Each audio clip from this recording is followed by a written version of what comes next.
Hey, what's going on, guys? Tobin here with you. Thank you for checking out the channel, and appreciate you guys, man. Hope everything's going good today. I got my my Dunkyard dog shirt on here today. I don't know if everybody. I feel like today was there was some fodder around NBA Twitter from Bobby Marks. He was on NBA Today. They were doing quick hitter topics, and they were playing off the Terry Rozier comments we talked about, where Terry Rozier had said, "Oh, the fan base is bored. We want to run this team back," and they kind of jumped off the point there. And so Bobby Marks, I'll play this here for you because Bobby Marks and Zach Lowe get their licks in on the Miami Heat. Zach Lowe, I'll skip what he said. He was basically like, the walls are closing in on the Miami Heat. He had said this on a podcast on the Low Post pretty recently. We can get into that as well. But Bobby Marks, he had said that Miami tried like heck to get DeMar DeRozan. He had said a couple of things here that I think piqued Heat Twitter's interest, because he had said, you'll hear in this clip, he says that the Miami Heat tried like heck to get DeMar DeRozan. Nobody wanted Duncan Robinson. They're kind of stuck like Chuck. So here was Bobby. I live in South Florida. Congratulations. Heat fans. Well, not right now. It's hot down there. Heat fans want more.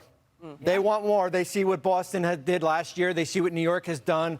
They saw with certainly Philadelphia as far as loading up here. But as Zach said, what else can you do? They're limited on their draft picks they can send out. They would have loved to get DeMar DeRozan.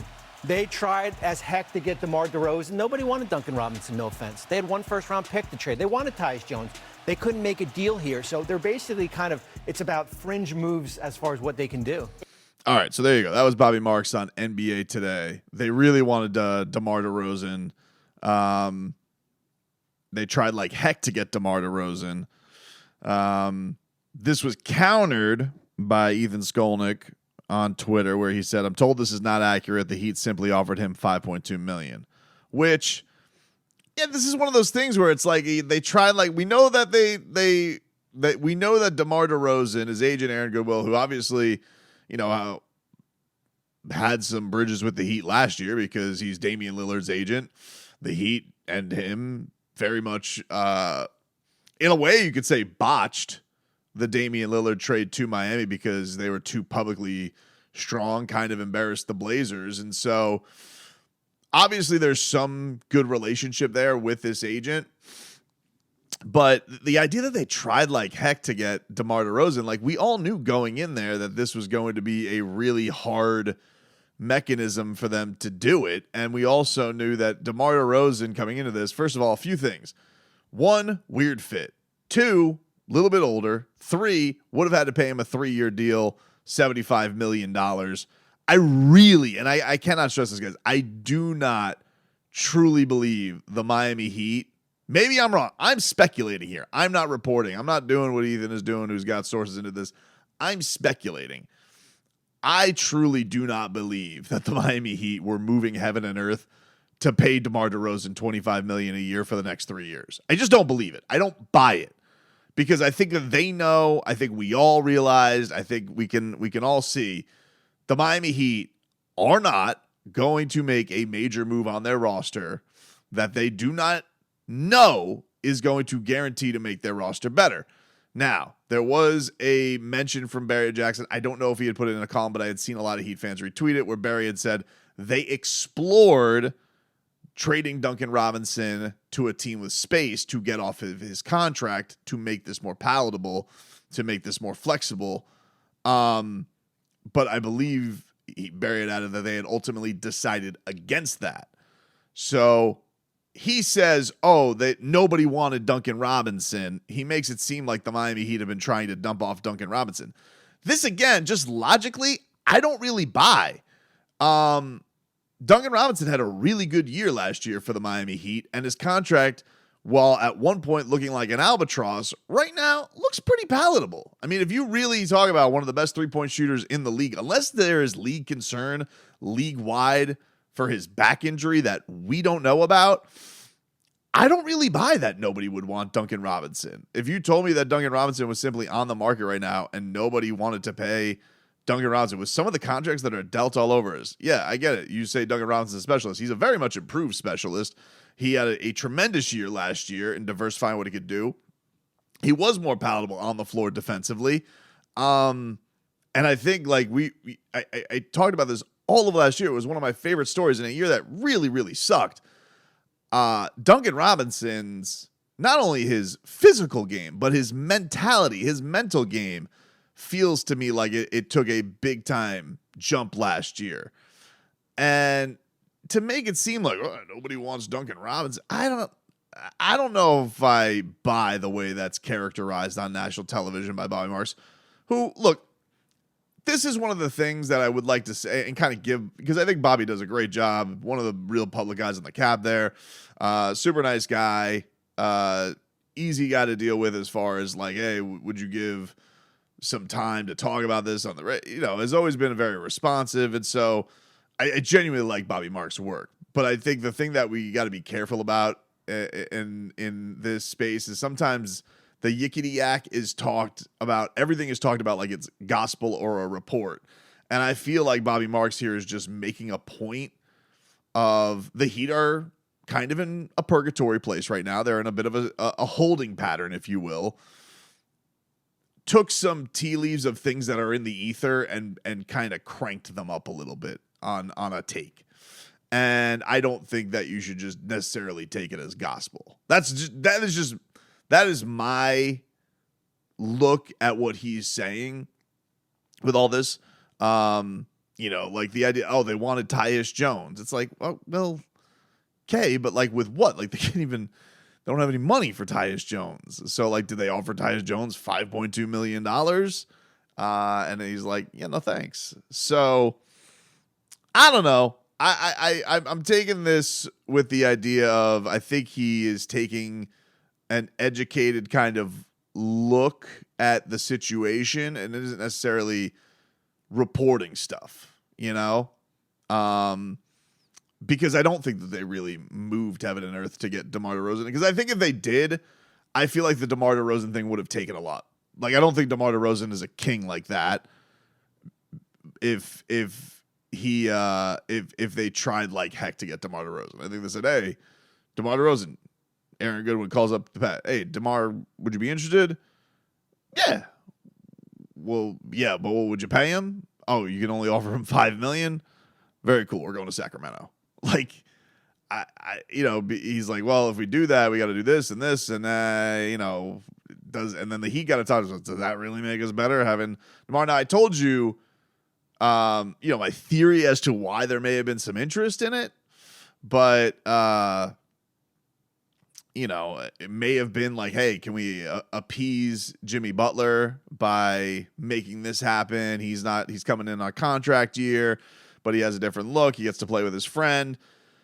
Yeah, I mean, maybe that to me was kind of what I was trying to figure out, the DeMar DeRozan thing. Like, what made them interested in that? And that to me was the link that made the most sense. But I don't know. I don't feel like the Heat. It didn't feel very much like the Heat went balls to the wall. I do feel very much like it was reported. The interest was reported. They kicked it around. Realized this is really difficult. How much better does it make it? Do we move heaven and earth for it? No. Boom. Okay. And I think, to be honest with you, I think they're kind of in the same place with the Brandon Ingram. Brandon Ingram's been mentioned a lot with the Miami Heat recently. There's been a lot of, Brandon Ingram to the Heat. That'd be a perfect place. I'm sure that his representation is drumming up like, hey, where's the place to go? Oh, Miami, they really need a splash. They really need something. Should you make the move? And it's like, okay, I can agree. I was talking to somebody on Instagram about the take, like, Brandon Ingram at his peak better than Tyler Hero? Yeah, probably. But also, very big durability questions. Also, you got to give him a gazillion dollars. Does that guarantee you're going to be in a better place? No, I don't think so. If I knew that he could give you 70 every year, okay, then that's a different thing, but he can't. You don't know that about him. And I think that's one of those where, like, even people were like, "Oh, would you trade a first round pick?" I'm like, first round pick. First of all, they don't want to pay him. Why am I giving away assets for a guy that they don't want to pay? Maybe all right, you got to do salary swap, obviously, but I really genuinely think what frustrates the Heat fans and where Terry Rozier is coming at and saying, "Oh, they're bored right now." Yeah, I think there's some fairness to that. I think, and I'll be honest, to Terry's point, I think that the locker room's a little bit bored too. I think there's a little bit of everybody getting sick of each other over this, because when you go through the same thing over and over and there's no different spice and you see your rivals, people always just say get better. The Boston Celtics got better. They won a championship and they moved different pieces to make what was around their top two guys better. The Miami Heat have, been in this holding pattern. People will say Zach Lowe describes it as the walls are closing in, but it's almost like, and the sand is kind of running out, because it's really a question of like, how much more elite basketball does Jimmy Butler have left? Does he have an ability to turn the clock back a little bit? Because if you have Jimmy Butler at the peak of his powers still, if he's still able to do that, if he is able to put behind the frustrations of last year and does put contract aside, let's just talk about who he can be. And you do have a Bam Adebayo who does take some kind of a leap. Yeah, then I think the Miami Heat, you could talk about what the Knicks did. You could talk about what you think Philadelphia did. Kiss my ass. I'm not going to sit here and, bend the knee to those franchises quite yet. Boston obviously gets the respect of a champion begrudgingly. It sucks. I mean, I know that they, had some really great stuff break their way, but you gotta look at them as the head honcho in the conference right now. And there's New York. We'll see. I mean, like, they make this big move. Will it work out for them? It's new, so everyone's going to be excited about it. The Heat have done nothing new other than draft picks, and Mikal Bridges is going to get more credibility than unproven draft picks will.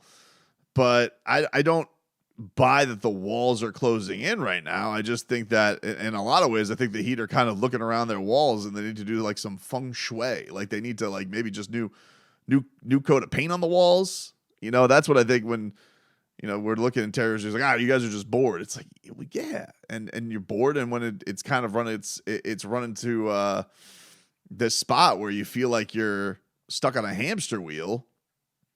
You want the team to do some sparks, but I get not doing stuff just to do it for that sake. I understand that. I'm not. I want it to be for a home run swing, not just necessarily for a single or a double.